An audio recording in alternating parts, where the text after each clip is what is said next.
दोस्तों, आज की मेरी कहानी है नफरत। दिव्या जितनी कोशिश कर सकती थी उतनी जल्दी जल्दी अपने कदम बढ़ाते हुए घर की तरफ जा रही थी। बाजार से जैसे तैसे अपनी खरीदारी करके लंगड़ाते पांव से घर पहुंची। अभी घर में अपने कदम रखे ही थे कि सामने सोफे पर नंद तनु को देखकर उसका पूरा मूड ऑफ हो गया। मन नफरत से भर उठा। आज ये क्या लेने आई है यहाँ पर? सीधे यही सवाल दिमाग में कौधा। तभी सासू माँ माया जी की तरफ ध्यान गया। उन्होंने इशारे से उसे फटाफट खाना बनाने को कहा। दिव्या ने न कोई नमस्ते की न और कुछ, सीधा अपने कमरे में चली गई। ये देखकर तनु माया जी से शिकायत करने लगी। मम्मी, आपके घर में क्या मेरी यही इज्जत है जो आपकी बहू मुझे नमस्ते तक नहीं करके गई? आपके घर में मेहमानों का इस तरह से स्वागत होता है? पर माया जी ने तनु से उसे नजरअंदाज करने को कहा। कमरे में जाकर दिव्या ने अपना बैग रखा, कपड़े चेंज किए और सब्जी लेकर रसोई में आ गई। पर दिमाग में अभी भी यही चल रहा था कि आखिर तनु लेने क्या आई है। आखिर दिमाग में कुछ भी चल रहा हो पर खाना तो बनाना ही था। आखिर पेट की भूख दिमाग में चल रही हलचल से कहाँ शांति होती है। फिर ऊपर से नंद आई हुई थी, तो चाहे मन हो या ना हो उसका तो स्वागत करना ही पड़ेगा। उससे बात करो या ना करो, वो खाना तो खाकर जाएंगी ही। इसीलिए खाने के लिए फटाफट सब्जी सुधारने लगी। दिव्या अभी सब्जी सुधार ही रही थी कि इतने में माया जी रसोई में आई और आते से ही बोली, दिव्या, ये क्या तरीका है? तनु पूरे 5 महीने बाद मायके आई है, कम से कम उससे नमस्ते तो कर सकती थी तुम। दिव्या ने एक नजर माया की तरफ देखा और कहा, अब आप भी मुझसे उम्मीद करती हैं कि मैं उन्हें नमस्ते करूंगी? वो नंद है तुम्हारी और उम्र में बड़ी है तुमसे, उसका ओहदा भी तुमसे बड़ा है, इसी लिहाज से ही नमस्ते कर लेती। माया जी ने कहा तो दिव्या सब्जी के बर्तन उठाते हुए बोली, ओहदा बड़ा होने से क्या होता है? कर्म तो उनके ऐसे है नहीं कि मैं उन्हें सम्मान दूं। देखो दिव्या, तनु माँ बनने वाली है, वो अपनी डिलीवरी के लिए यहाँ आई है। एक बेटी अपने मायके नहीं जाएगी तो कहाँ जाएगी?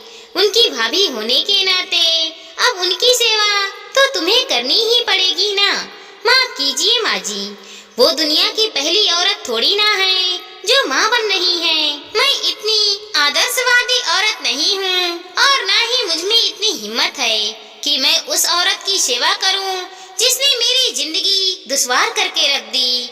वो आपकी बेटी है तो आप जानो और उसका भाई जाने, पर मुझसे उम्मीद मत कीजिएगा। कहकर दिव्या ने गैस पर सब्जी छोंकने के लिए कढ़ाई चढ़ा दी, पर एक बार भी पलटकर माया जी की तरफ नहीं देखा। आखिर माया जी भी क्या कहती, उनकी बेटी के कर्म भी ऐसे ही रहे। इसीलिए पलटकर वापस हाल में आकर तन्नू के पास बैठ गईं। इधर खाना बनाती हुई दिव्या के हाथ खाना बनते समय तेजी से चल रहे थे, पर दिमाग में पिछली यादें घूम रही थी, जिसे याद करके तनु के लिए उसकी नफरत बढ़ती जा रही थी। दिव्या और आशीष की नई नई शादी हुई थी। उसका ससुराल छोटा सा परिवार था। घर में सास माया जी और ननद तनु ही थी। आशीष और तनु जुड़वा भाई बहन थे, इसीलिए तनु दिव्या से उम्र में बड़ी थी। उसके लिए माया जी लड़का देख ही रही थी, पर पहले आशीष के लिए उन्हें दिव्या पसंद आ गई, इसीलिए उन्होंने आशीष की शादी पहले कर दी। माया जी तनु पर कभी रोक टोक नहीं करती थी, इसी कारण वो थोड़ा जिद्दी स्वभाव की थी। ये बात उसे उसी दिन पता चल गई जब वो दुल्हन बनकर उस घर में आई थी। बक्सा खुलवाई की रस्म चल रही थी। आखिर ननद को ही बक्सा खोलना था तो तन्नू को ही बुलाया गया। बक्सा खुलवाई की रस्म में तन्नू को उसकी पसंद की एक साड़ी लेने के लिए माया जी ने कहा, पर ये क्या, तन्नू ने तो एक साथ 3 साड़ी निकाल ली। दिव्या तो उसकी शक्ल ही देखती रह गई। जब दूसरी रिश्तेदार महिलाओं ने कहा, तन्नू तुम्हें एक ही साड़ी निकालनी चाहिए थी बेटा, ये तो तुम्हारी भाभी की साड़ी है, उस अरे तो क्या हो गया, भाभी तो मेरी ही है, इतना तो हक मेरा भी है। तभी तन्नू की मम्मी बोली, बेटा हक तो एक साड़ी का ही था, तुमने तो दो और जबरदस्ती ले ली, तो मुझे पसंद आई तो मैंने ले ली, और मुझे अगर ये साड़ी नहीं मिली तो मैं भाभी को भी उन्हें नहीं पहनने दूंगी। आखिर तनु जिद पर आ गई तो माया जी ने कहा, अरे कोई बात नहीं, ये साड़ी तनु पहने या दिव्या पहने, बात तो एक ही है, इतना क्यों बवाल मचा रहे हो। जा तनु फटाफट से ये साड़ी लेकर जा, अपने कमरे में रख दे। माया जी की साया पाकर तनु वो साड़ी लेकर अपने कमरे में चली गई। दिव्या सिर्फ उसे जाते देखती रह गई।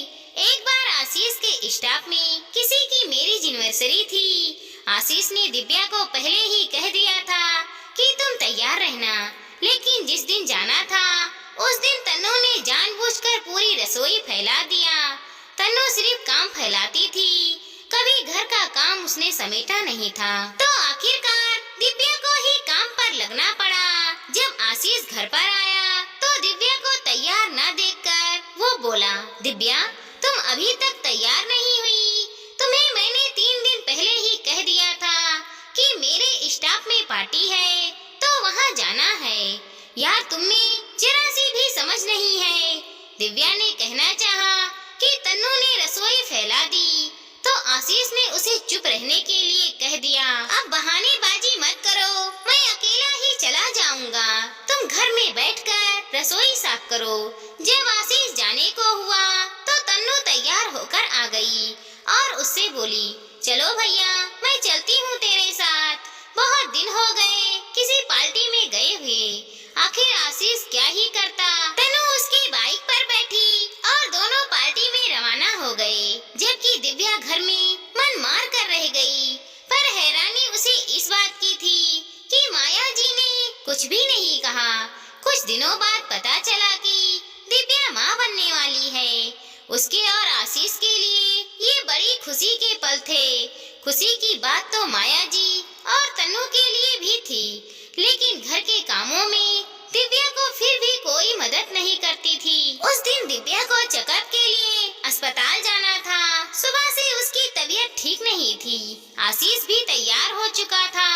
दिव्या और आशीष निकलने को हुए तो तन्नू ने कहा, भाभी पहले छत पर से कपड़े उतार कर नीचे रख कर जाओ, मैं आपकी नौकर नहीं हूँ जो छत पर से कपड़े उतार कर लाऊंगी। तन्नू की बात सुनकर आशीष ने कहा, तन्नू ये काम तो तुम भी कर सकती हो, देख नहीं रही हो उसकी तबीयत खराब है। अरे वाह, आज तो बीबी के लिए मुझसे लड़ने को तैयार हो गया। अरे ये कोई दुनिया की पहली औरत है जो माँ बनने वाली है। तबीयत कोई इतनी भी खराब नहीं है कि छत पर से जाकर कपड़े भी नहीं ला सकती। अरे वैसे भी तुम्हारी पत्नी इस घर की बहू है, ये उसकी जिम्मेदारी है। तुझसे बोलना अपना मूड खराब करने के बराबर है। मैं खुद ही जाकर ऊपर से कपड़े ले आऊंगा। हाँ, अब बीबी के सामने पानी ही तो भरेगा तू। जोरू का गुलाम जो ठहरा, उसकी बात सुनकर आशीष तमतमाते हुए छत पर कपड़े लेने चला गया। ये देखकर माया जी बोली, दिव्या इतनी देर में तो तुम खुद कपड़े उतार कर ले भी आती। क्या दोनों की बहस सुने जा रही थी? अब क्या अच्छा लगेगा? आशीष ऊपर से तुम लोगों के अंडर गारमेंट्स उतार कर लाएगा। अब माया जी ने ही कह दिया तो दिव्या को छत पर जाना ही पड़ा। वो ऊपर जाने लगी तो तनु बोली, अब थोड़ा जल्दी अपना कदम बढ़ा भी लो। क्या भगवान ने तुम्हारे पैर में शक्ति नहीं दी है? इतनी देर में तो भैया कपड़े उतार कर भी ले आएंगे। उसकी बात सुनकर दिव्या जल्दी जल्दी अपने कदम सीढ़ियों पर बढ़ाने लगी, लेकिन अभी 7-8 सीढ़ियाँ चढ़ी ही थी कि उसे चक्कर आ गया और वो सीढ़ियों से लुढ़कती हुई नीचे आकर गिरी। नीचे गिरते ही वो बेहोश हो गई। अचानक हुए इस हादसे से सब लोग हैरान रह गए। आनन फानन में दिव्या को हॉस्पिटल में एडमिट करवाया गया। उसका मिसकैरेज हो चुका था। यहाँ तक कि सीढ़ियों से गिरने के कारण उसका एक पैर बहुत ज्यादा चोटीला भी हो गया था। आज तक इसी कारण से अपने उस पैर पे वो पूरी तरह से खड़ी भी नहीं हो पाई। उस दिन के टिस आज भी दिव्या के मन में थी। इसी कारण वो तनु को माफ भी नहीं कर पाई। माया जी को खाना लाते देखकर तनु गुस्सा हो गई और चिल्लाते हुए बोली, ऐसा क्या युगो लेकर बैठी है कि खाना भी नहीं परोस सकती हैं? बेटा, मैं खाना तो परोस रही हूँ, फिर क्यों बात बना रही है? तुझे तो खाना खाने से मतलब होना चाहिए। माया जी तनु को समझाते हुए बोली, अरे ऐसे कैसे?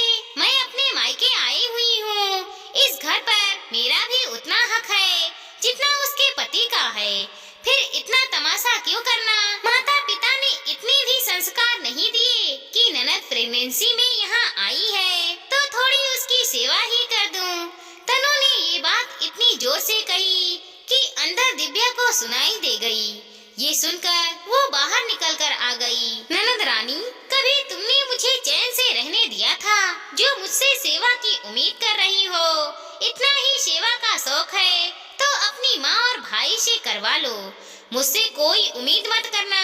शुक्र करो कि मैं रोक नहीं रही किसी को, वरना जिस तरह की तुम्हारी हरकतें रही है ना, माँ के बाद मायका भी नहीं रहेगा। दिव्या के मुँह से ये बात सुनकर तनु ने अपनी माँ की तरफ देखा। माया जी ने हाथ जोड़कर उसे चुप रहने का इशारा किया, पर इतना तो तनु को समझ में आ गया कि दिव्या कोई सेवा नहीं करने वाली। और आखिर ऐसा हुआ भी। तनु की डिलीवरी मायके में ही हुई, जिसके लिए माया जी ने एक काम वाली रख ली। दिव्या ने तो उसके किसी भी काम को हाथ तक नहीं लगाया। दोस्तों, ननद को ननद ही रहना चाहिए, सास बनने की कोशिश नहीं करना चाहिए। सास बनने के चक्कर में कहीं मायका ही ना गुम हो जाए। दोस्तों, हमारी इस छोटी सी कहानी को लाइक करें, शेयर करें और चैनल पर नए हैं तो सब्सक्राइब